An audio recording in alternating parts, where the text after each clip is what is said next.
धातू विज्ञानातला पुढचा टप्पा, ज्याच्यामध्ये आपण वेगवेगळ्या धातूंच्या एक्स्ट्रॅक्शन बद्दल अभ्यास करायला सुरुवात केली. खनिजांमधनं आपल्याला कशी आपण पृथ्वीच्या क्रस्टमधनं म्हणजे पृथ्वीच्या पृष्ठभागातनं खणकाम करून किंवा खाणीतनं खोदकाम करून आपण कशा पद्धतीने धातू एक्स्ट्रॅक्ट करतो म्हणजे काढतो आणि त्याच्यावर कशी प्रक्रिया करतो ह्या धड्यामध्ये आपण ते बघणार आहोत. आपण त्याच्या भरपूर गोष्टी काल सुरू केलेल्या आहेत. बऱ्याचशा रासायनिक अभिक्रिया आपण त्यातल्या केल्या. रासायनिक अभिक्रिया श्रेणीला आपण काल सुरुवात केली. आज त्याचा पुढचा टप्पा आपण बघूया. पटापट आपण रिवाइज करू म्हणजे आपल्याला लिंक लागेल की आपण कशाबद्दल काय बोलतोय. बघा, धातू विज्ञानामध्ये आपल्याला हे बघायचं असतं की खनिजांमधून मिळालेल्या धातूंचं निष्कर्षण आणि शुद्धीकरण आपण कशा पद्धतीने करू शकतो.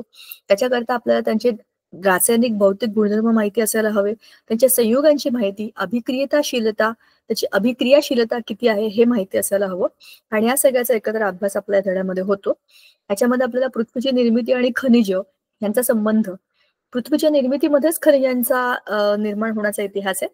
तर पृथ्वीच्या पृष्ठभागावरतीच जेव्हा आपण खणकाम करतो, आपण त्या पृथ्वीच्या गाभेमध्ये जाऊ नाही शकत. तिथे अतिशय जास्त उष्णता आहे आणि तिथे कुठला सजीव टिकू नाही शकत. पण जसं जसं आपण काल बोललो बघा की अर्थच्या कोर पासून ते क्रस्ट पर्यंतचा अंतर जसं आपण कापत जातो तसं थंड होत जाते पृथ्वी आणि त्याच्यामध्ये सगळ्याच्या सगळी जी खनिज आहेत ती स्थायू अवस्थेमध्ये तर खणून म्हणजे खोदकाम करून खाणींमध्ये जाऊन आपण त्यांना काढू शकतो, पण ते अशुद्ध स्वरूपात असतात. त्याच्यामुळे धातू अधातू धातू सदृश्य सगळे एकत्र असतात आणि त्यांचे गुणधर्म आपल्याला माहिती असतात की धातू आपण कसे वेगळे काढू शकतो, त्यांचे भौतिक गुणधर्म, त्यांचे रासायनिक गुणधर्म, अधातूंचे भौतिक आणि रासायनिक गुणधर्म तसेच धातू सदृशांचे पण रासायनिक आणि भौतिक गुणधर्म आपल्याला माहिती असतात. आणि कोणाची अभिक्रिया कशाबरोबर कशी होते हे सुद्धा काल आपण पाहिलं होतं की धातू ऑक्सिजन बरोबर अभिक्रिया करतात आणि त्याचे ऑक्साईड बनवतात. Sodium oxide, potassium oxide, magnesium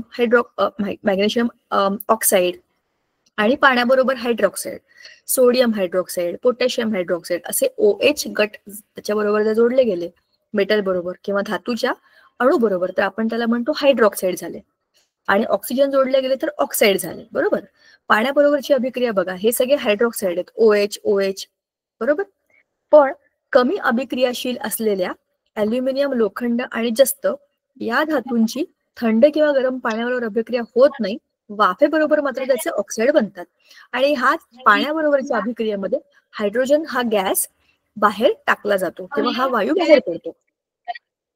आता आपण ही रचना बघितली होती की ह्या रचनेमध्ये कशा पद्धतीने आपण आपला धातू आणि त्याच्यावर पाण्याचं वाफ म्हणजे इथे बघा ना पाण्याची वाफ, हे आपण काल पुस्तकामध्ये बघितलं होतं. तिथे मी पेनाने पण काढून दाखवलं होतं की हा आपला काचेच्या कापसाचा बोळा आहे, तर त्याच्यामध्ये जे काही पाणी अडकलेलं असतं त्याची वाफ होते उष्णता दिल्यावर आणि या धातूला उष्णतेचा संपर्क आल्यावरती त्याचे ऑक्साईड बनतात, हायड्रॉक्साईड बनतात आणि जो काही वायू इथे निर्माण होतो तो वरती जाऊन जमा होतो, तर तो हायड्रोजन वायू असतो. आणि याची अभिक्रिया आपण ऑलरेडी बघितली होती. ह्या चित्रामध्ये सुद्धा म्हणजे ह्या रचनेमध्ये सुद्धा कशा पद्धतीने वरती आलेला जो वायू आहे तो हायड्रोजन आहे आपण चेक करून बघण्याकरता तिथे जळती मेणबत्ती ठेवली होती. तर मेणबत्तीच्या फ्लेमच्या जवळ जर फटफट असा आवाज आला तर याचा अर्थ की जो वायू निर्माण झालाय तो स्वतः जळतोय म्हणजे तो हायड्रोजन आहे. आणि आता आपण आम्लाबरोबरची अभिक्रिया बघताना वेगवेगळ्या धातूंना आम्लाबरोबर अभिक्रिया केल्यानंतर जी उत्पादित बनतात ती पाहिली होती. तर ते त्या धातूंचे क्षार असतात. बरोबर. क्लोराईड क्षार, magnesium chloride, aluminium chloride, ferrous chloride, zinc chloride असे त्याचे क्षार बनतात आणि हायड्रोजन वायू पुन्हा यातनं निर्माण होतो. आता धातूंची नायट्रिक आम्लाबरोबरची अभिक्रिया आपण पाहिली होती. संहत आणि विरल आम्लाबरोबर धातूंची अभिक्रिया ही वेगवेगळी होते. मुख्य उत्पादित समान असतात पण जे काही वायू त्यातून निर्माण होतात नायट्रोजन डायऑक्साईड किंवा नायट्रोजन मोनॉक्साईड हे भिन्न असतात. विरल आम्लामध्ये नायट्रोजन मोनॉक्साईड बनतो तर संहत आम्लामध्ये नायट्रोजन डायऑक्साईड बनतो. हे सगळं आपण काल पाहिलंय. आपण त्यानंतर ह्या खालच्या रचनेमध्ये डिस्प्लेसमेंट रिएक्शन म्हणजे विस्थापन अभिक्रिया कशी होते ते सुद्धा पाहिलं होतं की ह्या निळ्या रंगाच्या कॉपर सल्फेटमध्ये जेव्हा आपण लोखंडाचा खिळा ठेवतो तर त्याची विस्थापन अभिक्रियेमध्ये फेरस सल्फेट असं बनतं. खाली फेरस सल्फेटच्या द्रावणामध्ये आपण तांब्याची तार टाकली म्हणजे इथे कॉपर सल्फेट बनतो म्हणजे एक्झॅक्टली उलटी द्रावण आणि त्याच्यामध्ये उलट्या वस्तू लटकवलेल्या आहेत. तर ह्याच्यामध्ये विस्थापन अभिक्रिया होते. पण अभिक्रिया किती लवकर होते आणि किती उशिरा होते, लोखंड जास्त रिएक्टिव्ह आहे का कॉपर जास्त रिएक्टिव्ह आहे. हे बघण्यासाठी आपल्याकडे अभिक्रियाशीलता श्रेणी आहे, म्हणजे त्याची एक लिस्ट आहे की कोण कशाबरोबर किती रिॲक्ट करतं. तर ती जी लिस्ट आहे ती आपल्या पुस्तकामध्ये आपण काल पाहिली होती, ती हीच आहे बघा, समोर आणूनच ठेवलेली आहे. ही आहे आपली अभिक्रियाशीलता श्रेणी. आता आपल्याला हे बघायचंय, आपल्या वरच्या प्रयोगामध्ये आपण जे ही रचना केली होती बघा इथली, ह्या रचनेमध्ये जास्त लवकर रिएक्शन कोणाची होते, लोखंडाची का कॉपरची? तर ह्याच्यामध्ये आपल्याला हे माहितीये की कॉपर सल्फेट मधून लोहाने तांब्याला विस्थापित केले, म्हणजे लोह हा धातू तांबे या धातूपेक्षा जास्त अभिक्रियाशील आहे. हे आपल्या प्रयोगात आपल्याला कळलं, पण ते मांडलं कसं आहे आपण बघा. लोह आणि खालच्या बाजूला तांब, खालून वरती वरती वरती वरती तुम्ही जसं जसं जाल तसं तुम्हाला हे समजेल की अभिक्रियाशीलता कमी कमी कमी होती, ती वाढत वाढत जाते, म्हणजे खालून वरती वाढत जाते. सोनं हे सगळ्यात कमी अभिक्रियाशील आहे, म्हणून त्याची अभिक्रिया कोणाही बरोबर होत नाही. आपल्याला पाणी, आम्ल आणि ऑक्सिजन या 3 घटकांबरोबरची अभिक्रिया चेक करायची आहे. सोन्याची अभिक्रिया कशाच बरोबर होत नाही, म्हणून तो सगळ्यात कमी अभिक्रियाशील आहे. इथेच आपलं कालचं लेक्चर थांबलं होतं. कमी अभिक्रियाशील धातू तिसरा गट, त्याच्यामध्ये सोनं आहे. मध्यम अभिक्रियाशील धातू जे असतात ते हे आहेत, आणि हे तांबे, पारा, चांदी हे पण कमी अभिक्रियाशील आहेत, पण तरीही त्यातही ते ऑक्सिजन बरोबर अभिक्रिया करतात. चांदीचे दागिने हे काळे पडतात, तांब्याचे दागिने सुद्धा ज्यावर काळसर थर बसतो, आणि पारा म्हणजे मर्क्युरी हा एकमेव लिक्विड मेटल आहे, म्हणजे द्रवरूप मूलद्रव्य, पण त्याची सुद्धा अभिक्रिया ऑक्सिजन बरोबर होते आणि त्याचा HgO म्हणजे पाऱ्याचा ऑक्साईड तयार होतो. पण ह्यांची अभिक्रिया फक्त ऑक्सिजन बरोबर होते, इतर आम्ल आणि पाण्याबरोबर ते अभिक्रिया करत नाहीत. हे कमी अभिक्रियाशील आहे, आणि सोनं तर अजिबातच कमी, म्हणजे खूपच कमी अभिक्रियाशील आहे. पण मध्यम अभिक्रियाशील धातूंमध्ये मॅग्नेशियम, ॲल्युमिनियम, जस्त, लोह, कथिल आणि शिस ह्या सगळ्या धातूंना आपण जर बघितलं तर यांची अभिक्रिया ऑक्सिजन बरोबर सुद्धा होते आणि आम्लाबरोबर सुद्धा होते. आम्ल कोणते कोणते आपण बघा, HNO3 घेतलं होतं, HCl घेतलं होतं, H2SO4, कोणतेही तुम्ही आम्ल घेतलं त्याच्यावरची अभिक्रिया होते. वरचे जे आहेत पहिल्या गटातले हे आहेत जास्त अभिक्रियाशील धातू, यांची अभिक्रिया पाण्याबरोबर, आम्लाबरोबर, ऑक्सिजन सगळ्यांबरोबर अभिक्रिया होणार आहे. हे अतिशय संवेदनशील असतात, म्हणजे ज्याच्याशी दिसेल त्याच्याशी अभिक्रिया करून नवीन नवीन प्रोडक्ट बनवत असतात. ठीक आहे, याला म्हणतात धातूंची अभिक्रियाशीलता श्रेणी. ही काल आपण सुरू केली होती, जी आज आपली व्यवस्थित आता पूर्ण झालेली आहे. आता धातूंची अधातूंबरोबर होणारी अभिक्रिया हा एक वेगळा महत्वाचा मुद्दा आहे. धातू अधातूंबरोबर अभिक्रिया करतात का? अधातूंचा जो गट आहे तो आपल्या पिरियॉडिक टेबल मधला, म्हणजे आपल्या आधुनिक आवर्त सारणीतला P ब्लॉक सगळ्याच्या सगळा जो आहे तिथे आपले सगळे अधातू आहेत. आता त्या अधातूंमध्ये 18वा गट जो आहे तो आहे राजवायूंचा. 18 ग्रुप 18 पूर्ण जे आहेत ते सगळे राजवायू, ते कोणाबरोबरच कधीच रासायनिक अभिक्रिया करत नाहीत, म्हणून हे अधातू रासायनिक अभिक्रियेत भाग घेत नाहीत. ते इनर्ट असतात किंवा नोबल गॅसेस असं त्यांना म्हणतात. ते नोबल आहेत, ते कोणाबरोबर अभिक्रिया करत नाही, त्यांचे शांत असतात ते.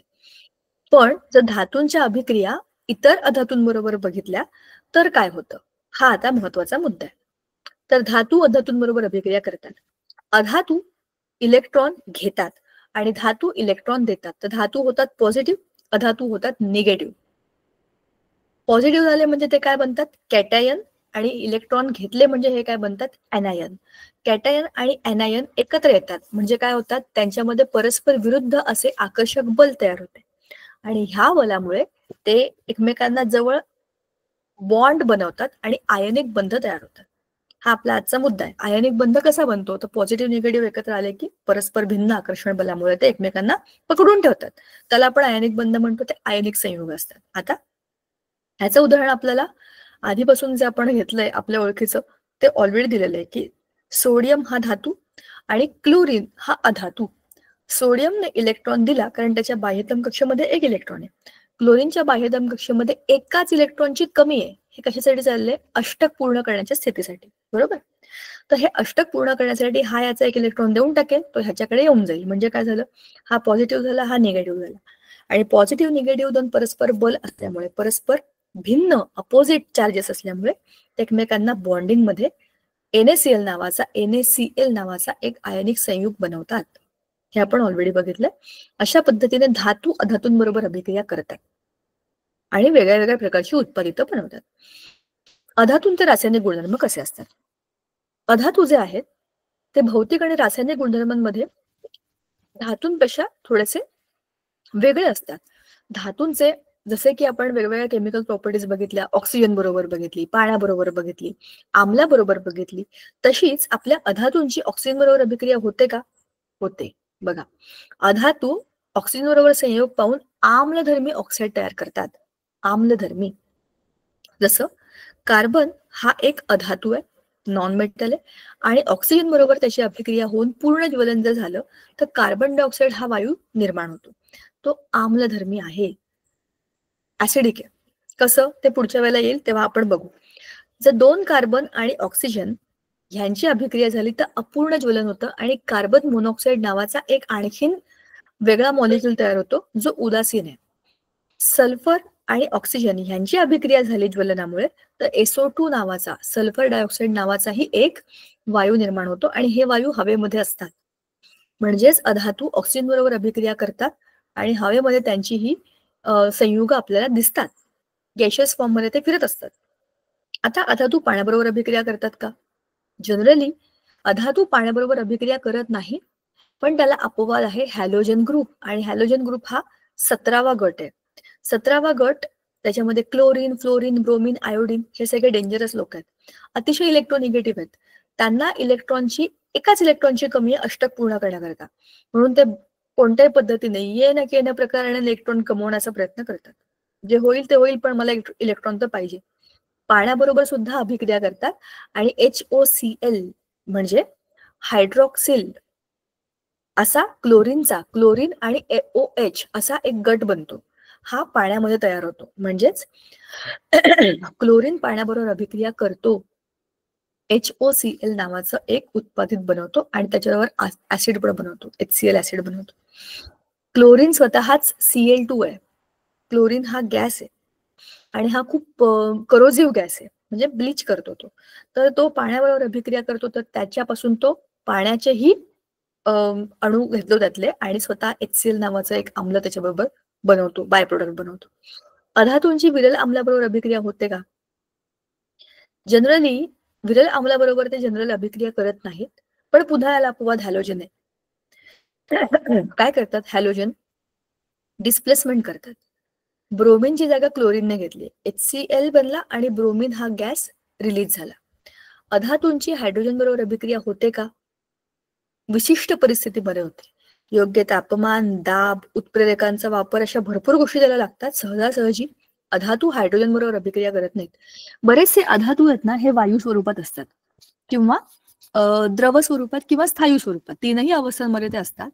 पण हवेमध्येही ऑक्सिजन आहे, हवेमध्ये हायड्रोजन आहे, हवेमध्ये नायट्रोजन आहेत. म्हणजे हे सगळे अधातू आहेत आणि ते हायड्रोजन बरोबर सहजासहजी हवेतल्या हवेत अशी अभिक्रिया करत नाहीत. पण तापमान बदललं किंवा हवेचा दाब किंवा एखाद्या उत्प्रेरकाचा वापर जे आपण करतो एखाद्या रासायनिक अभिक्रियेमध्ये, अशा स्पेशल कंडिशन मध्येच अधातू हायड्रोजन बरोबर अभिक्रिया करतात. आता क्लोरीन आणि हायड्रोजन ब्रोमाइड यांच्यामधील अभिक्रियेमध्ये हायड्रोजन ब्रोमाइडचे रूपांतर Br2 मध्ये होते. या रूपांतराला ऑक्सिजन म्हणता येईल का? विचार करून सांगायचं. ऑक्सिडेशन मध्ये काय होतं? ऑक्सिजन ऍड होतो किंवा हायड्रोजन दिला जातो किंवा एक इलेक्ट्रॉन ऑक्सिजन बरोबर घेतला जातो, बरोबर? अशा याला आपण ऑक्सिडेशन असं म्हणतो. आता आयनिक संयुग म्हणजे काय? आपण ऑलरेडी ते वरती बघितलेलं आहे. NaClचं एक्झाम्पल घेऊन आपण ते वरती डिस्कस केलंय. आयनिक संयुगांमध्ये काय होतं? धन आयन आणि ऋण आयन. आपल्या PPT मध्ये हा मुद्दा आहे ना, आपण त्याच्यामध्ये बघूया. आयनिक संयुग, धातू अधातूंची अभिक्रिया आपण बघितली, अधातूंचे रासायनिक गुणधर्म. आता ह्याच्यामध्ये ऍनायनची निर्मिती, इलेक्ट्रॉन संरूपण म्हणजेच काय आहे की आपण आता याच्यामध्ये आयनिक संयुग कशी बनतात ते बघतोय. बघा कशी बनतात. धन आयन, ऋण आयन या दोन घटकांपासून आयनिक संयुग बनतात. धन म्हणजे पॉझिटिव्ह आणि ऋण म्हणजे निगेटिव्ह, बरोबर? यांच्यामध्ये विद्युत स्थितिक आकर्षण म्हणजेच इलेक्ट्रोस्टॅटिक फोर्स ऑफ अट्रॅक्शन, विद्युत स्थितिक आकर्षण, स्थितिक म्हणजे त्याच जागेवरती ते असं ते मूव्ह करत नाही.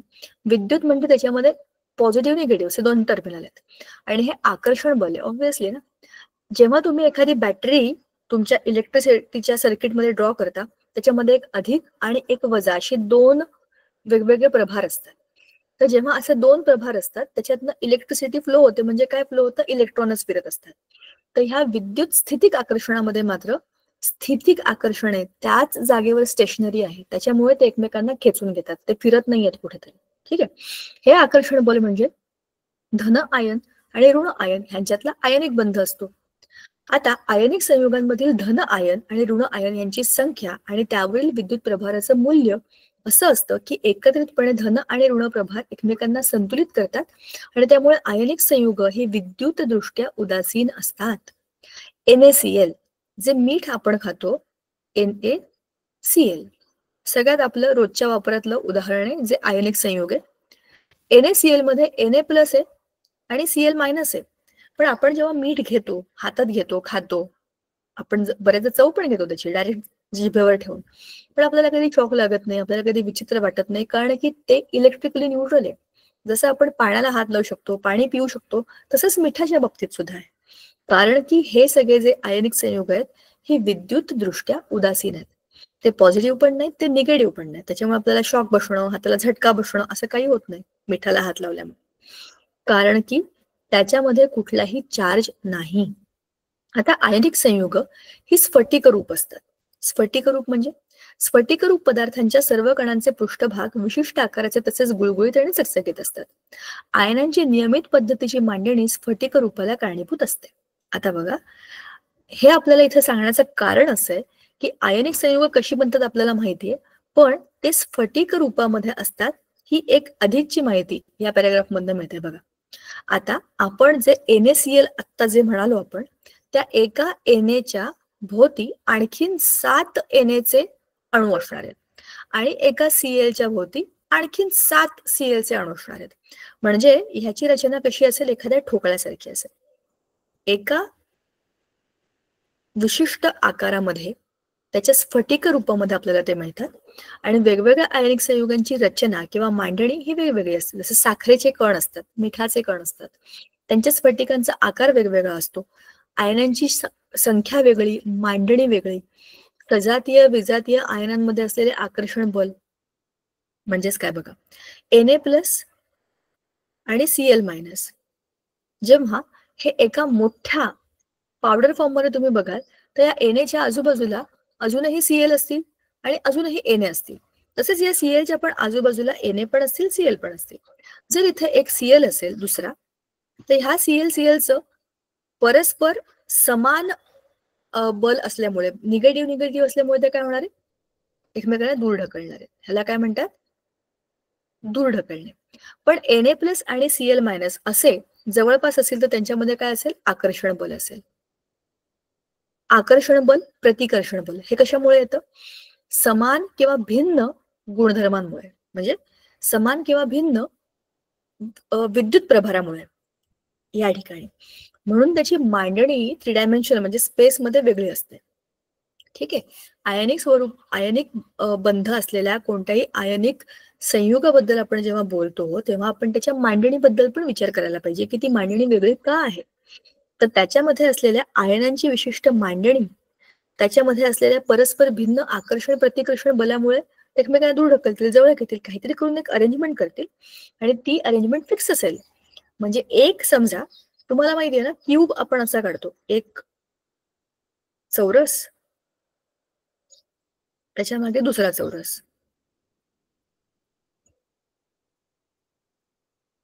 आणि ह्याच्या आपण सगळ्या या बिंदूंना जोडलं की आपल्याला काय मिळतं? क्यूब. ह्याला क्यूब म्हणतात. त्याला मराठीत काय म्हणतात मला माहित नाही, तुम्हाला माहिती असेल तर मला जरा सांगा. अशी जी मांडणी असते, या क्यूबची जी मांडणी असते, इथल्या प्रत्येक बिंदूवरती समजा आता इथे काय रंग घेऊया? निळा घेऊया. इथे एक अणू ठेवलाय आपण, इथे एक अणू ठेवलाय, इथे एक अणू, इथे एक अणू. तर तुम्हाला हे समजायला हवं की ह्या अणूच्या बाजूला कुठले अणू असतील. हा जर पॉझिटिव्ह असेल तर इथला अणू पॉझिटिव्ह, इथला अणू निगेटिव्ह, पॉझिटिव्ह निगेटिव्ह असं काहीतरी त्याला स्वतःला अरेंज करावं लागेल ज्याच्यामुळे ते स्टेबल होईल. आणि हे ते स्वतःच करतात आपोआप स्वतःच्या स्टेबिलिटीसाठी. हे कसं आहे माहितीये, तुम्ही बसमध्ये चढलात आणि बसमध्ये प्रचंड गर्दी आहे, पण तुम्हाला बस सोडायची नाही, पण तरी सुद्धा तुम्ही बसमध्ये आतमध्ये गेल्यावरती स्वतःला जागा करून घेता, वाकडं तिकडं तिरकं काहीतरी करून तुम्ही स्वतःला तिथे ऍडजस्ट करता. असं करता की तुम्हाला कोणाचा धक्का कमीत कमी लागला तरी चालेल, तुमच्यामुळे कोणाला धक्का नाही लागला तरी चालेल. म्हणजे तुम्ही शक्यतो स्वतःला अशा पद्धतीने मांडता जेणेकरून तुम्हाला इतरांचा त्रास होणार नाही, इतरांना तुमचा त्रास होणार नाही. बरोबर ना? मुद्दाम लोकांच्या अंगावर जाऊन पडू असं आपण बसमध्ये उभा राहतो का? एखाद्या रॉडला धरतो, एखाद्या हँडलला पकडतो, काहीच नसेल तर सीटच्या मागे हँडल बिंडल काहीतरी मिळतं आपल्याला, जिकडे आपण धरून उभं राहण्याचा प्रयत्न करतो, स्वतःला स्टेबल करतो, जेणेकरून ज्या ठिकाणी आपण असू त्या ठिकाणी आपण नीट असू. हेच आहे प्रत्येक आयन, पॉझिटिव्ह असेल किंवा निगेटिव्ह असेल, स्वतःला अशा ठिकाणी मांडतो की त्याच्यामुळे इतरांना आणि त्याला त्रास होणार नाही, ते बरे बरे उभे राहते. ठीक आहे. आता ह्या स्फटिक रचनेमध्ये काही गोष्टी महत्वाच्या असतात, त्या दोन: धनप्रभारित आणि ऋणप्रभारित आयनांचे आकारमान. किती मोठे आणि किती छोटे तुमचे आयन आहेत. Na+ ची जी साईज आहे ती आहे मोठी, Cl- आहे छोटं. छोटं मोठं, मोठं छोटं असं काहीतरी असेल तर तुम्हाला त्याचा आकार बघावा लागेल आणि त्याच्यावरील विद्युत प्रभाराचे परिमाण तुम्हाला बघावं लागेल की याच्यावरचा विद्युत प्रभार किती आहे. +1, +2, -2, -3 काहीतरी असेल ते तुम्हाला बघावं लागेल. चार्ज किती आहे आणि त्याची साईज कशी आहे, त्याच्याप्रमाणे ते एकमेकांना ऍडजस्ट करतील. एक पॉझिटिव्ह एकाच निगेटिव्हला अट्रॅक्ट करेल, बरोबर, पण खालच्या बाजूला निगेटिव्ह असेल तर तिकडे सुद्धा अट्रॅक्ट करू शकतो. अशी ती रचना असते, जी खूप मोठी गोष्ट आहे, जी या एका लेक्चरमध्ये नाही संपणार आणि त्याची एवढी डिटेलमध्ये डिस्कस करण्याची आता गरज आहे नाही. पण आपल्याला माहिती असावं की हे जे आयनिक बंध असतात त्याच्यामध्ये आयन्स म्हणजे धन आणि ऋण प्रभार असलेले दोन घटक आहेत, बरोबर. त्याच्यामुळे ते परस्परांना आकर्षित करतातच. आता आयनिक संयुग आणि त्यांचे गुणधर्म. आयनिक संयुगांचे आणि गुणधर्म आपण इथे बघितलेत का? ओके. पाण्याबरोबरची अभिक्रिया ही मगाशी आपण बघितलेले स्लाइड जे देतात त्याचे. आयनिक संयुग बरोबर आहे, आत्ताच आपण जे बघितलं. आयनिक संयुगांचे गुणधर्म: स्फटिक रूप असतात, त्यांना कठीणपणा असतो, ते ठिसूळ असतात, उच्च द्रवणांक आणि उत्कलनांक असतो. जर हा मुद्दा इकडे बघूया आपण. धातूंचा पसरट चमचा, बर्नर, कार्बन विद्युत अग्रे, चंचुपात्र, विद्युत घट, दिवा, दाबकळ वगैरे वगैरे असं काही साहित्य आपल्याला दिलेलं आहे. आता आपल्याला काय करायचंय ते जरा बघा.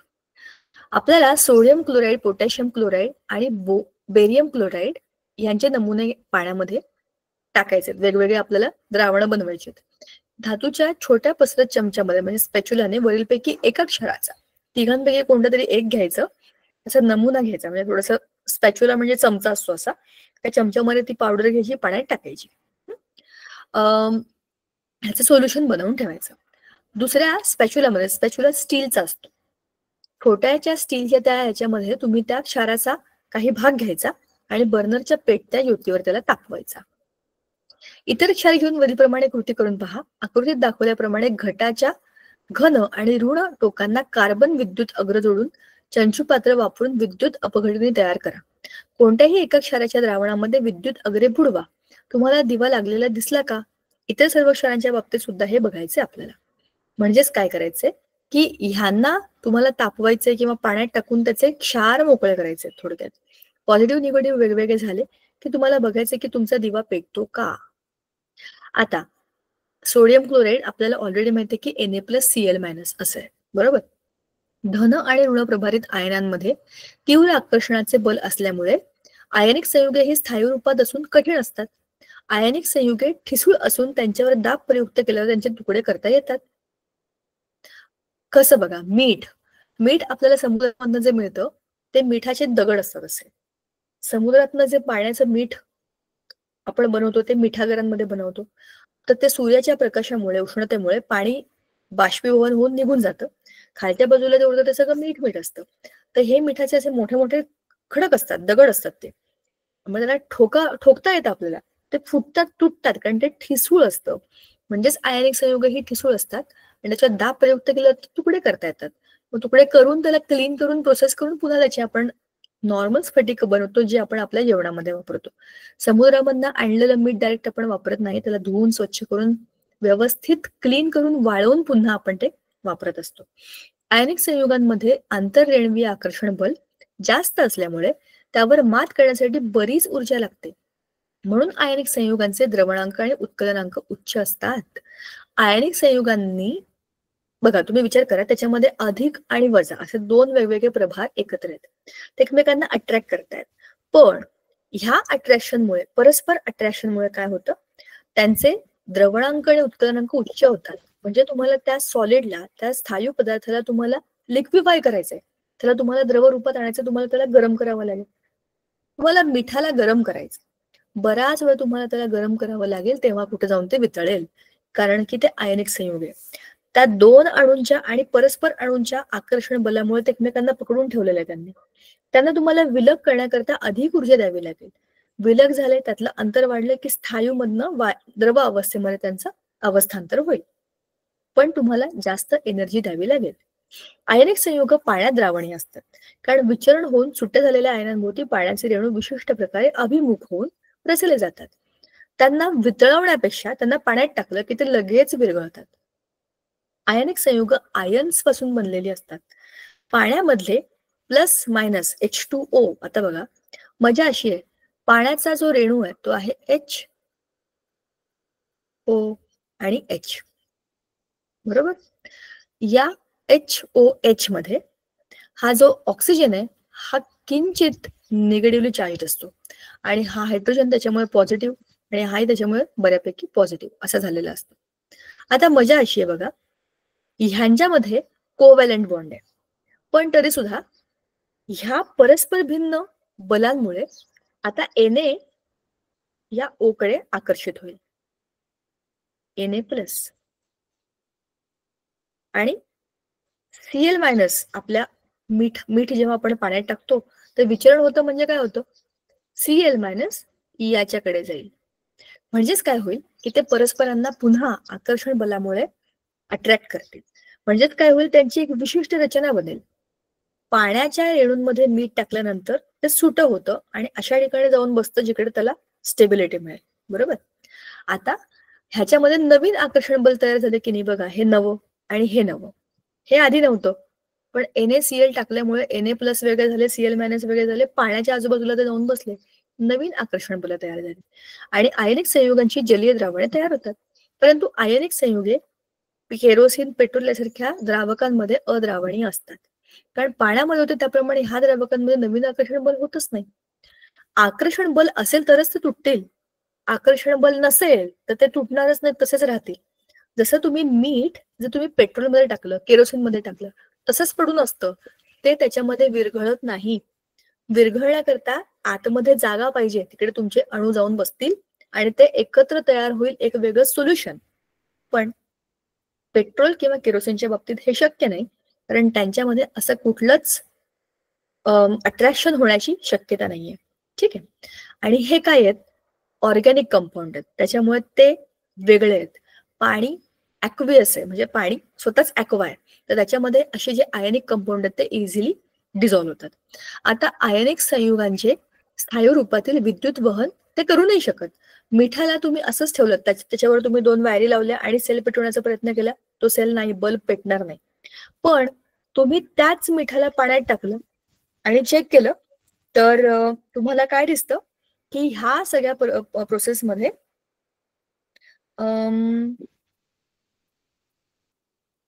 एक मिनिट, ह्या प्रोसेसमध्ये आपल्याला एक गोष्ट कळते की स्थायू अवस्थेमधल्या संयुगांना आपण विद्युत वहनाकरता वापरू नाही शकत, पण आपण त्यांना पाण्यामध्ये टाकून त्यांचे जेव्हा ऍटम्स वेगळे होतात, म्हणजे आयन्स वेगळे होतात, तेव्हा ते विद्युत वहन करू शकतात. पण आता त्यांना वितळलेल्या अवस्थेमध्ये आयन चल असल्याने विद्युत वहन करू शकतात. तुम्ही त्यांना वितळवलं तरी त्याच्यामधले पॉझिटिव्ह निगेटिव्ह थोडे थोडे लांब होतात, आणि त्यांना तुम्ही विद्युत वहनाकरता वापरू शकता, म्हणजे द्रव अवस्थेमध्ये. आयनिक संयुगांची जलीय द्रावणे विद्युत वाहक असतात, कारण पाण्यातील द्रावणामध्ये विचरण झालेले आयन असतात. द्रावणातून विद्युतधारा प्रवाहित केल्यास आयन हे विद्युत प्रभाराच्या विद्युत अग्राकडे जातात, आणि वितळलेल्या आणि जलीय द्रावणाच्या स्थितीमधील विद्युत वाहकतेमुळे आयनिक संयुगांना विद्युत अपघटनी पदार्थ असे म्हणतात. पाण्यामध्ये गेल्यावर किंवा लिक्विड स्टेटमध्ये म्हणजे द्रावणाच्या स्थितीमध्ये हे काय करतात, वेगवेगळे होतात. तुम्ही त्यांना तिथे रॉड लावलेत तर पॉझिटिव्ह वेगळे निगेटिव्ह वेगळे असे ते फिरतात. म्हणजेच ते काय अपघटन होतं. त्यांचं अपघटन म्हणजे ते डिझॉल्व्ह होतात, डिसोसिएट होतात. आता H2O म्हणजे पाणी हे आयनिक पदार्थ नाहीये, ते स्वतःच द्रव आहे, लिक्विड आहे आणि त्याचा उत्कलनांक 100 डिग्री. आपल्याला माहिती आहे पाणी 100 डिग्रीला उकळतं. झिंक क्लोराईड हे आयनिक आहे आणि त्याचा द्रवणांक 290 डिग्री सेल्सिअस आहे. म्हणजे 290 डिग्री एवढं तापवल्यावरती त्या पावडरचं द्रव बनेल आणि ते उकळेल कधी, आणखीन 732 डिग्रीवर तुम्ही जेव्हा त्याला तापवाल तिथपर्यंत ते उकळेल. MgCl2 पुन्हा हे सुद्धा एक आयनिक कंपाऊंड आहे आणि याचा द्रवणांक 714. विचार करा, 714 डिग्रीला तुम्हाला तापवायला लागणार आहे. आता सगळ्यात खाली या, मॅग्नेशियम ऑक्साईड हा पण एक आयनिक कंपाऊंड आहे आणि ह्याचा द्रवणांक 2852 असा आहे. मॅग्नेशियम ऑक्साईड आपल्याला कुठल्या तरी मेटलर्जीच्या याच्यामध्ये खाली प्रोसेसमध्ये येईल, एखाद्या केमिकल रिएक्शन मध्ये. एवढ्या उच्च तापमानाला तुम्हाला त्याला नेल्यानंतर त्याची द्रव अवस्था येणार आहे आणि उकळण्याकरता त्याला जवळपास 3500 डिग्रीच्या आसपास तापवायला लागणार आहे. हे सोपं आहे का? नाही ना. सो म्हणूनच आपण हे म्हणू शकतो की आयनिक पदार्थांना तुम्हाला जास्त उष्णता द्यावी लागते, तेव्हाच त्यांना द्रव किंवा आणखीन उकळून म्हणजे वायू अवस्थेमध्ये नेता येतं. आता धड्याचा पुढचा टप्पा आहे, जो आहे धातू विज्ञान. इथून आपला खरा धडा सुरू होतो. वरपर्यंत सगळी जनरल माहिती होती. धातूंबद्दलच्या रासायनिक अभिक्रिया, धातूंच्या रासायनिक अभिक्रिया त्यांना तुम्हाला काढायचंय ना बाहेर. तुम्हाला ती सगळी माहिती असायला पाहिजे. म्हणून तुम्ही काय केलं, आधी सगळा अभ्यास केला. आता तुम्ही धातूंच्या अभ्यासाकडे येत आहे. तुम्हाला त्यांना काढायचं आहे. त्यांचे तुम्हाला आता ओर्स येतील, म्हणजे त्यांची खनिज, त्याच्यामुळे तुम्ही त्यांना कसं काढणार ह्याचा आता अभ्यास आहे बघा. खनिजांपासून धातूंचे निष्कर्षण आणि उपयोगासाठी शुद्धीकरण या संबंधीचं तंत्रज्ञान विज्ञान म्हणजे धातू विज्ञान आहे. बरेचसे धातू हे क्रियाशील असल्यामुळे निसर्गामध्ये मुक्त अवस्थेत सापडत नाहीत, तर त्यांच्या ऑक्साईड, कार्बोनेट, सल्फाईड, नायट्रेट अशा क्षारांच्या रूपामध्ये असतात. म्हणजे धातू खनिजांमधनं धातू मिळाला असे मिळत नाहीत, कोणत्या तरी केमिकल फॉर्मॅटमध्ये ते अटॅच्ड असतात. त्याचे ऑक्साईड असतात, त्याचे कार्बोनेट असतात, सल्फाईड असतात किंवा नायट्रेट असतात. म्हणजे शक्यतो ऑक्सिजन किंवा कार्बन किंवा सल्फर किंवा नायट्रोजन अशा कुठल्या तरी एका दुसऱ्या मूलद्रव्याबरोबर त्यांची अभिक्रिया होऊन ते त्या अवस्थेमध्ये सापडतात. मात्र सर्वात अक्रियाशील धातू की ज्यांच्यावर हवा, पाणी आणि इतर नैसर्गिक घटकांचा परिणाम होत नाही, उदाहरणार्थ सोने, चांदी, प्लॅटिनम, हे धातू साधारणपणे मुक्त अवस्थेत आढळून येतात. धातूंची जी संयुगे अशुद्धीसह निसर्गामध्ये आढळतात त्यांना खनिज असं म्हणतात. बघा, खनिज या शब्दातच त्याची व्याख्या आपल्याला इथे मिळाली आहे. जी संयुग अशुद्धीसह निसर्गामध्ये आढळतात त्यांना खनिज म्हणतात. बरोबर. सोनं, चांदी, प्लॅटिनम ह्यांची खनिज आहेत का? ह्यांच्या खाणी आहेत आणि त्या खाणीमध्ये ते मुक्त अवस्थेत आहेत, तसेच पडलेले असतात सोन्याचे दगड, पण त्यांना तुम्हाला क्लीन करावं लागतं. पण बाकीचे धातू जे आहेत ते आणखीन तिसऱ्याच कोणत्या तरी मूलद्रव्याबरोबर अभिक्रिया करून आपल्याला अशुद्ध रूपामध्ये मिळतात, त्याला आपण खनिज म्हणतो. ज्या खनिजांना सोयीस्करपणे आणि फायदेशीररित्या त्यातनं आपण धातू वेगळा करू शकतो त्यांना धातुके म्हणतात. धातुके म्हणजे अशी खनिजे ज्याच्यामधनं आपल्याला धातू मिळू शकतात, पण कसे, सोयीस्कर आणि फायदेशीर. आपल्याला ते कळणं शक्य असलं पाहिजे आणि ते करून काहीतरी फायदा व्हायला पाहिजे, तरच त्यातनं आपण धातू मिळवू शकतो. धातुकांमध्ये धातूच्या संयुगांबरोबर माती, वाळू आणि खडकीय पदार्थ अशा अनेक पदार्थाच्या अशुद्धी असतात. या अशुद्धींना मृदा अशुद्धी असे म्हणतात. विलगीकरणाच्या विविध पद्धती वापरून धातूंचे त्यांच्या धातुकांपासून निष्कर्षण करता येते. धातुकांपासून धातूंचे शुद्ध स्वरूपामध्ये निष्कर्षण करण्याच्या क्रियेला धातू विज्ञानामध्ये आपण समाविष्ट करून घेतो. धातुकांमध्ये आपण काहीतरी काढलं, त्याच्यामध्ये माती, वाळू, आणखीन खडकीय पदार्थ बरेच काही पडलेले आहे जे अशुद्ध आहे, ते नको आपल्याला. आपल्याला त्यातली मृदायुक्त सगळी अशुद्धी काढायची आणि आपल्याला त्यातनं फक्त धातू पाहिजे. ह्या निष्कर्षणाला आपण काय म्हणतो, धातू विज्ञान. बहुधा धातुकांच्या खाणींमधून खनिज बाहेर येऊन तिथेच त्यांच्यातील मृदा अशुद्धी वेगळ्या पद्धतीने करता येते. त्यानंतर ती धातू निर्माण करण्यासाठी वापरली जातात. तिकडे ती घेऊन जातात काही स्पेशल ठिकाणी आणि त्यांचं शुद्ध स्वरूपामध्ये निष्कर्षण होतं. त्यानंतर धातूला शुद्धीकरणाच्या वेगवेगळ्या पद्धती वापरून जास्तीत जास्त शुद्ध करण्यात येतं या सर्व प्रक्रियेला धातू विज्ञान म्हणतात. खाणींमधून काढलेल्या दगडामधला धातू पूर्णपणे वेगळा करून तो वापरासाठी पाठवणं ही एवढी मोठी प्रक्रिया आहे. जसं शेतीचं बघा, शेतीमध्ये आपण काय करतो, एखादं बी लावण्यापूर्वी आपण आधी काय करतो, जमिनीची मशागत करतो. तिथून त्याची सुरुवात होते. म्हणजे जमिनीची मशागत करून तुम्ही त्याला तयार करून ठेवणार, त्याच्यामुळे तुम्ही तुमच्या बिया तयार करून ठेवणार, त्याची पेरणी करणार, पाणी घालणार, 100 गोष्टी करणार. जेव्हा तुमचं पीक तयार होईल, त्याची कापणी करून त्याला नीट ठेवून जोपर्यंत तुम्ही ते पीक जिथे न्यायचंय तिथे देत नाही तोपर्यंत ती प्रक्रिया पूर्ण होत नाही, बरोबर ना? जमिनीच्या मशागतीपासून आपल्या हातात पैसे येईपर्यंतची जी पूर्ण प्रक्रिया आहे ती तुमची एक सायकल आहे. तसंच आता आपण जे बोलतोय धातू विज्ञानाबद्दल, जमिनीमधून खाणींमधून काहीतरी काढणं ही पहिली प्रक्रिया. त्याच्याकरताची तयारी करणं, नुसतं असं वरून वरून बघितलं तर खाली खाणी आहेत हे समजत नाही. खाणी कुठे आहेत, किती खोल आहेत, इथून सामान काढायचं कसं, हा अभ्यास आधी करावा लागतो. तिथे गेल्यानंतर काढलेल्या खनिजांमधनं आता तुम्हाला बाकीचा सगळा कचरा वेगळा करायचा आहे. तिथे खूप सारी माती असणार आहे कारण जमिनीच्या खाली येते. त्यातले मातीयुक्त पदार्थ वेगळे करून आपल्याला जे हवं आहे ते धातू काढायचं, त्याला स्वच्छ करायचं, त्याला क्लीन करायचं, शुद्ध रूपात आणायचं आणि जिकडे त्याची गरज आहे तिकडे ते पाठवायचं. ही सगळी एक सायकल आहे. त्याला धातू विज्ञान म्हणतात. आता या धातू विज्ञानाची मूलतत्व कोणती बघूया. हे पण आपल्याला दिलेलं आहे. धातू विज्ञानाची मूलतत्व 3 महत्वाच्या गोष्टी आपल्या धातू विज्ञानामध्ये होतात. त्याच्यामध्ये आपल्याला बघायचं असतं धातूचे संहतीकरण, कॉन्सन्ट्रेशन ऑफ दी ओअर. म्हणजेच काय, जे धातू आपल्याला हवंय त्या धातूची जी काही धातुक आहेत म्हणजे त्या ओर्स ज्याच्यामधनं आपण ते धातू काढणार त्याची तुम्हाला संहती करायची. म्हणजे तुम्हाला फक्त धातू एकत्रित करायचा, बाकीचा कचरा काढून टाकायचा. ही पहिली त्यातली प्रक्रिया असते. दुसरं असतं त्यातल्या त्यात स्वच्छ केलेल्या धातुकांमधनं आता धातू काढून घेणं. धातू निघाला पण तरी सुद्धा तो पूर्णपणे शुद्ध नाहीये, म्हणून तिसऱ्या प्रक्रियेमध्ये त्याला धातूचं शुद्धीकरण करायचं आहे. ठीक आहे. अशा 3 प्रक्रिया असतात, संहतीकरण, निष्कर्षण, शुद्धीकरण.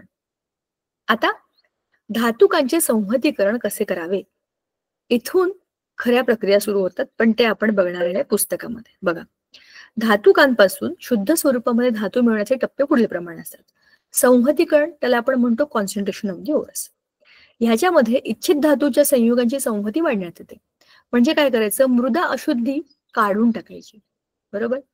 संहतीकरण करताना पर्यावरणाच्या प्रदूषणाला कारणीभूत अशा अनेक बाबींचा विचार केला जातो. आपण काहीतरी जमिनीतनं काढलंय आणि त्याला साफ करायचंय, पण ते साफ करताना तुम्ही असा नवीन कचरा बनवून नाही ठेवू शकत ज्याच्यामुळे संपूर्ण प्रदूषणाला आपण स्वतःहून बोलवू किंवा स्वतःहून आपण सगळं प्रदूषित करू, बरोबर. आता गुरुत्वीय विलगीकरण पद्धत म्हणजे काय, ह्या धातूच्या संहतीकरणासाठीच्या काही पद्धती आहेत. पहिली आहे गुरुत्वीय विलगीकरण पद्धत, सेपरेशन बेस्ड ऑन ग्रॅव्हिटेशन. त्यातली पहिली विल्फी टेबल मेथड. आधी समजून घ्या, चित्रामध्येच त्याचं खूप सारं आपल्याला इझिली समजू शकतं. बघा, सगळ्यात आधी तर आपल्याकडे धातुकाची भुकटी, म्हणजे आपल्याला जे काही आपण पहिल्यांदा साफ केलं, माती बिती काढून टाकली धुवून, आता जी आपल्याकडे धातुका आहे त्याला बारीक करायचं आपल्याला. बॉल मिल, जसं आपण गहू टाकतो चक्कीमध्ये आणि ते दळून दळून बारीक होऊन त्याचं पीठ बनतं, तसं ते मोठे मोठे खडक टाकून त्याच्यापासून आपल्याला त्याची भुकटी बनवायची, कशाची, धातुकाची. आता ही भुकटी आपण 3-4 अशा त्याच्या इनलेट्स असतात त्याच्यामधनं टाकायच्या आणि इथे पाण्याचा एक, बघा, पाण्याचा प्रवाह इथून सोडलेला आहे, एक पाईप आहे. आता हे पाणी इथे इथे येणार आहे सगळं, बरोबर. आणि याच्याबरोबर आपली काय आलेली आहे, धातुकाची भुकटी पण आलेली आहे. पाण्याने सगळं तुमचं वरून टाकलेली सगळी धातुकाची भुकटी आता ओली होणार आहे. आता मजा अशी असते, जे जड पदार्थ असतात ते या खड्ड्यांमध्ये जातात. जड पदार्थ कोण असतात, धातू. आपल्या पद्धतीचं नावच गुरुत्वीय विलगीकरण आहे, म्हणजे आपण गुरुत्वीय बलाचा, ग्रॅव्हिटीचा वापर करून आपल्या पदार्थांना वेगळं करणार. या खाचांमध्ये, या खड्ड्यांमध्ये कोण गेले, जड पदार्थ जे आहेत आपले धातू, हे या बाजूला इकडे जातात, जमा होतात. इकडच्या खड्ड्यांमधले इथे जमा होतात, इकडच्या खड्ड्यांमधले इकडे येऊन जमा होतात. वरती पाण्याबरोबर, पाण्याच्या प्रवाहाबरोबर कोण वाहून चाललंय, हलके हलके मातीचे कण, इतर अशुद्धी, ह्या सगळ्या इकडे इकडे इकडे वाहून जातात आणि ते निघून जातात. आपण दुसरीकडे त्यांना काढू शकतो. हा बघा, मृदा अशुद्धीचा भाग इकडे, हे सगळं वरून वाहत वाहत वाहत इकडे येणार, खाली येणार. हे असं आपोआप होतं का? नाही. ह्या सगळ्या लाकडाच्या पट्ट्यात एकावर एक एकावर एक एकावर एक अशा ठेवलेल्या, त्या अशा अशा अशा अशा हलत असतात, वर खाली अशा पुढे मागे पुढे मागे. त्या सारख्या हलण्यामुळे काय होतं, जसं आपण पाखडतो बघा, गहू चाळतो, तांदूळ चाळतो, पाखडतो म्हणजे काय करतो आपण, त्याला आपटतो, वर खाली करतो. हलके हलके पदार्थ आपोआप पुढे पुढे जातात, जड पदार्थ आपल्याकडे येतात. म्हणजेच पाणीही सोडतोय, त्याला हलवतो सुद्धा, म्हणजे काय होतंय, जे हलकं हलकं ते पुढे पुढे पुढे निघून जातं आणि ती मृदा अशुद्धी एका बाजूला वेगळी केली जाते. जे जड पदार्थ आहेत तिथे इथे खड्ड्यांमध्ये जमा होऊन या बाजूने बाहेर काढले जातात, जे आपले संहत धातुक असतात, म्हणजे कॉन्सन्ट्रेटेड ओव्हर. ह्याच्यामध्ये काय झालं, आपली जी काही ओव्हर आहे म्हणजे धातुक आहे, त्याला तुम्ही केलं आता संहत म्हणजे कॉन्सन्ट्रेट झाला, तर तुम्हाला ह्याला पुढे क्लीन करण्याकरता घ्यायचंय. दुसरं आहे जलशक्तीवर आधारित विलगीकरण पद्धत. ह्याच्यामध्ये काय होतं बघा, जलशक्ती म्हणजे पाण्याचा वापर करून आपल्याला त्याला वेगळं करायचं, ह्याला हायड्रोलिक सेपरेशन असं म्हणतात. ही पण टेक्निक खूप मस्त आहे, चित्रामध्येच तुम्हाला समजून जाईल. हे एक मोठं कंटेनर आहे, मोठं भांड, त्याच्या वरच्या बाजूला आपण त्याच्यामध्ये टाकले धातुकाची भुकटी. आपण जे काही बारीक केलेली पावडर आहे धातुकाची त्याच्यात टाकली. या भांड्यामध्ये पाणी आहे आणि खालून सुद्धा आपण एका पाईपाने इथे पाणी सोडलंय बघा. ह्याचे तुम्हाला स्प्रिंकलर दिसतात का, असे असे असे असे गोल गोल फिरतात. म्हणजे काय होतं, ह्या पाण्याचे फवारे इकडे तिकडे पसरतात. वरून आपण टाकलं आता आपलं धातूक, इकडे आलं ते, आणि खालून त्याला आपण ढकलतोय पाण्याने. काय होईल, जे जड पदार्थ आहेत ते खाली येऊन इकडे जमा होतील. जड पदार्थ कोण आहेत, पुन्हा एकदा ते मेटल्स आहेत, आपले धातू. आणि जे हलके हलके पदार्थ आहेत कचऱ्यासारखे, तरंगत वरच्या बाजूला येतील, इकडे जमा होतील आणि या खड्ड्यातून ते आता बाहेर जातील. बाहेरच्या बाहेर कोण गेलं, मृदा अशुद्धी. खालच्या बाजूला कोण जमा झालं, संहत धातुक. म्हणजेच काय झालं, आपण खालून पाण्याने त्याला वरती ढकललं, फिरवलं, वरनं पण येतंय, खालनं पाणी येतंय, गोल गोल फिरलं आणि ह्याच्यामुळे काय झालं, सगळं ओलं झालं, धातू पण ओला झाला, मातीसारखे पदार्थ पण ओले झाले, मातीवाले सगळे खाली निघून गेले इकडनं वरच्या बाजूने असे, कारण ते हलके होते ते वरच्या बाजूला गेले.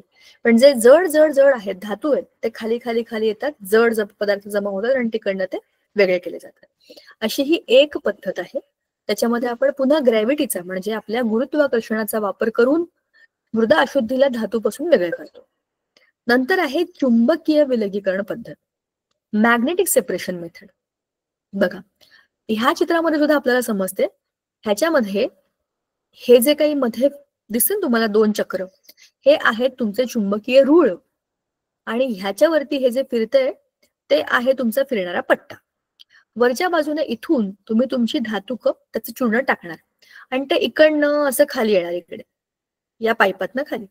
आता हे आहेत इलेक्ट्रोमॅग्नेट. इलेक्ट्रोमॅग्नेटचा अर्थ आहे, तुम्ही जेव्हा त्यांना विद्युत चुंबक, तुम्ही इलेक्ट्रिसिटी ऑन केली की त्याच्यामध्ये चुंबकत्व येतं, ते पट्टे असे गोल फिरतात, गोल जो आहे ना पट्टा तो असं फिरत राहतो. विद्युत चुंबकामुळे काय होतं, खालच्या बाजूला तुमचे 2 संग्राहक आहेत, एक आहे अचुंबकीय घटकांचा, दुसरा आहे चुंबकीय घटकांचा.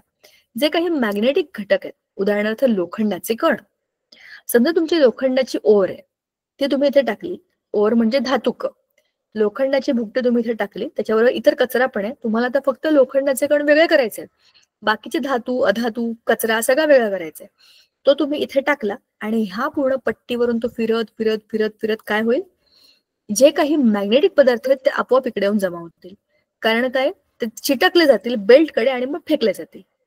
आता इथे काय होईल, अधातू किंवा बाकीचे धातू जे काही मॅग्नेटिक नाही आहेत, जसं की त्याच्यामध्ये कॉपर असू शकतं, त्याच्यामध्ये झिंक असू शकतं, त्याच्यामध्ये सोनंही असू शकतं, कारण ते मॅग्नेटिक नाहीये. ज्याच्यामध्ये चुंबकीय बल आहे तेच इकडे येऊन पडतील, ज्यांच्यामध्ये चुंबकीय बल नाहीये ते दुसरीकडे जातील. अशा पद्धतीने चुंबकीय विलगीकरण करू शकतो. ह्यांना किती वेळापर्यंत मॅग्नेटिक ठेवायचं हे आपल्या हातामध्ये असतं, कारण की ते आहेत विद्युत चुंबक, इलेक्ट्रोमॅग्नेट, बरोबर. अशा पद्धतीने चुंबकीय विलगीकरणामध्ये आपण काय करतो, चुंबकत्व असलेल्या धातूंना चुंबकीय बलाचा वापर करून वेगळं करतो. त्याच्यामध्ये आपण काय करू शकतो, स्टॅनिक ऑक्साईड, अचुंबकीय घटक वगैरे हे आपण बाजूला करतो. फेरस टंगस्टेट म्हणजे फेरस म्हणजे लोखंड असलं तर त्याच्यामधनं आपल्याला बाकीचं वेगळं करता येतं. ठीक आहे. आता फेन तरण पद्धत बघा, ही पद्धत जी आहे ह्याचा अर्थ आहे फेन म्हणजे फेस, तरण म्हणजे तरंगणे.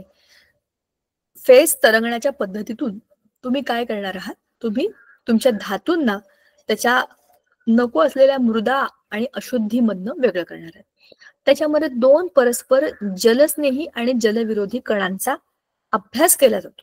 थोडक्यात आपल्याकडे ज्या काही आपण जे काही पावडर टाकणार आहे आपल्या धातुकांची, त्याच्यामधले काही कण असे जे हायड्रोफिलिक आहेत आणि काही कण असे जे हायड्रोफोबिक आहेत. आता या शब्दाचा अर्थ समजून घ्या. फिलिक म्हणजे मित्र किंवा प्रेम आणि फोबिक म्हणजे भीती किंवा विरोध. ज्यांना पाणी आवडत नाही, पाण्याची भीती वाटते, ते वेगळे होतात. ज्यांना पाणी आवडतं ते पाण्याबरोबर जातात. आता हे कसं होतं बघा, चित्रामध्ये बघा, आपोआप समजेल. हे आहे त्याचं भांड, म्हणजे त्याचं कंटेनर. एका मोठ्या कंटेनरमध्ये भरपूर पाणी भरलेलं आहे. त्याच्यामध्ये थोडं तेल टाकलंय. कुठलं तेल टाकलंय? पाईन तेल किंवा निलगिरीचं तेल, असं तेल त्याच्यामध्ये टाकलं. वरच्या बाजूला हा जो रॉड आहे ती ढवळणी आहे, त्याचं मेकॅनिकल आहे. तुम्ही त्याला फिरवू शकता, बटन लावलं की ते आपोआप असं फिरत राहतं. एका बाजूने तुम्ही इथे करताय हवेचा पुरवठा, तुम्ही इथे हवा पण सोडताय तुमच्या सिस्टीम मध्ये. त्या सिस्टीम मधून तुम्ही हवा सोडणार, त्याला फिरवत राहणार. खाली तेल आहे, पाणी आहे. तेल आणि पाणी एकत्र होतं का? नाही. ते परस्पर काय बरं म्हणतात, ते एकमेकांमध्ये न विरघळणारे असे दोन पदार्थ आहेत. आता काय होणार आहे, याच्यामध्ये बुडबुड तयार होतील. कधी बघा, तेल आणि पाणी एकत्र तुम्ही करून बघा प्रयोग. एका ग्लासमध्ये तेल घ्या, पाणी घ्या आणि असं असं त्याला रवीने घुसळून टाका. रवी म्हणजे तुमच्या वर्गातला कुठला मुलगा नाही बरं का. रवी म्हणजे घुसळणे. त्याच्यामुळे ताक करतो ना आपण, त्याचं असं घुसळतात. त्याला घुसळीने तुम्ही त्याला असं करून बघा. त्याचे असे पाण्याचे बुडबुडे तयार होतात की नाही बघा, कारण की तेल आणि पाणी एकत्र येत नाही, त्याचे फेस फेस तयार होतो. हेच इकडे होतं, फक्त मोठ्या प्रमाणामध्ये. आता जी काही माती आहे, माती मृदा ही पाण्याला चिटकलेली असते. आपल्याला माहिती आहे की मृदा पाण्यामध्ये विरघळते किंवा ती पाण्याला घाबरत नाही, तिची पाण्याची मैत्री आहे. त्याच्यामुळे ही मृदा अशुद्धी खालच्या बाजूला जमा होते बघा, माती माती ती बाहेर निघून जाते. पण आपले धातू जे आहेत त्यांचं काही पाण्यावर प्रेम नाही. धातू पाण्यामध्ये विरघळत नाहीत. मग ते या फेसामध्ये अडकून त्याचे कण वरच्या बाजूला येऊन आपण दुसरीकडे काढून घेऊ शकतो. म्हणजे काय झालं, फेन तरण. फेन म्हणजे फेस, तरण म्हणजे तरंगणे. इथे हा फेस तरंगत राहतो आणि हा इकडे काढून घेतला जातो आणि इथे आपल्याला काय मिळतं, संवहत सल्फाईड धातुक. म्हणजे आपलं जे धातुक आहे, ज्याच्यामध्ये काय आपलं जास्त प्रमाणामध्ये धातू आपल्याला पाहिजे, तो आपल्याला मिळतो. का बरं? तेलाच्या याच्यामध्ये पाण्याला न घाबरणारे पदार्थ वरती जातात आणि खालच्या बाजूला पाण्यामध्ये विरघळणारे पदार्थ खाली येतात. अशा पद्धतीने आपण इथपर्यंत ह्या पद्धतींचा अभ्यास कसा करायचा ते बघितलं. शेवटची आहे अपक्षालन म्हणजे लीचिंग. हे आपण झालं की थांबणार आहोत आज. अॅल्युमिनियम, सोने, चांदी या धातूंचे त्यांच्या धातुकांपासून निष्कर्षण करण्याची पहिली पायरी म्हणजे अपक्षालन. यामध्ये धातुक एका निवडक द्रावणामध्ये बराच वेळ भिजत ठेवतात. त्याच्यामुळे त्यांची एक विशिष्ट अभिक्रिया होते, ते विरघळतात त्या द्रावणामध्ये आणि मृदा अशुद्धी अभिक्रिया न झाल्यामुळे विरघळत नाही. ते आपण फिल्टर करून वेगळे काढून टाकू शकतो. खालच्या बाजूला आपली धातुक त्या संहत अपक्षालनामध्ये त्याच्या लिक्विडमध्ये आलेली असतात. त्यांना वेगळे करण्याच्या दुसऱ्या पद्धती आपल्याकडे पुढच्या टप्प्यामध्ये वापरता येतात. म्हणजे काही धातूंना आपण पूर्णपणे विरघळवून काही वेगळ्या केमिकल्समध्ये टाकून विरघळवतो आणि त्यांना वेगळं करतो. बाकीची माती आणि इतर कचरा वेगळा काढून घेऊ शकतो. याला म्हणतात अपक्षालन. अशा पद्धतीने आज आपण आपल्या धातू विज्ञानातला पहिला टप्पा पूर्ण केला. पुढच्या वेळेला आपण धातूंचे निष्कर्षण हा एक महत्वाचा आणि नवाच भाग बघणार आहे. याच्याकरता डोकं पूर्णपणे शांत ठेवून बसा. खूप नव्या गोष्टी याच्यामध्ये आपण बोलू. आजच्यासाठी आज आपण इथे थांबूया. तुम्हाला काही शंका असेल तर तुम्ही मला विचारू शकता. आज आपण जे काही बोललो तुम्हाला थोडंफार तरी कळलं का त्यातलं? कळलं असेल तर उत्तम. असाही तुम्ही हा धडा वाचलात की तुम्हाला ह्या गोष्टी पुन्हा बरोबर, हा धडा वाचलात की तुम्हाला ह्या गोष्टी पुन्हा नव्याने समजतील.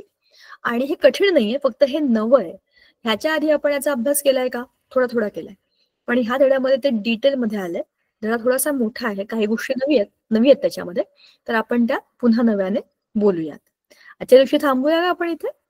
चला, धन्यवाद. Thank you Sangeeta ma'am. Thank you. Bye. Bye.